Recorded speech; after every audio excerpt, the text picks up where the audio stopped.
Hello. I have a couple of minutes, right? I'm back again because I thought you haven't seen enough of the mess in my kitchen and I need to show you the other angles. No, I'm back again because I wanted to show you a bit more what I've done here, because I realised it ended as usual abruptly and you had no idea, there's just a little bit more to see here.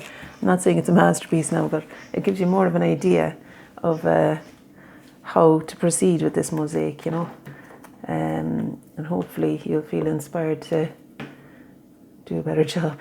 I shouldn't say that. I'm really happy with what I'm doing, actually. It's pleasant, it feels good, it feels satisfying. Having torn up these bits of paper, I feel like I can select, the bits that are going up the way here are quite nice, the pointy bits. If I can find pieces that are torn in a similar way, it's nice to kind of create the feeling of the pattern of the apple coming down. And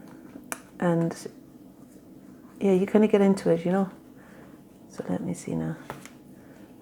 There we are. Yeah. And when you were away, I didn't think to go and get something to do the stem. But I have a magazine here, and there's bound to be a dark colour that I can use for the stem here.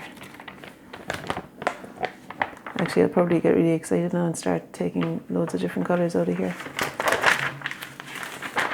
Because there's, okay, but let me just do the stem anyway.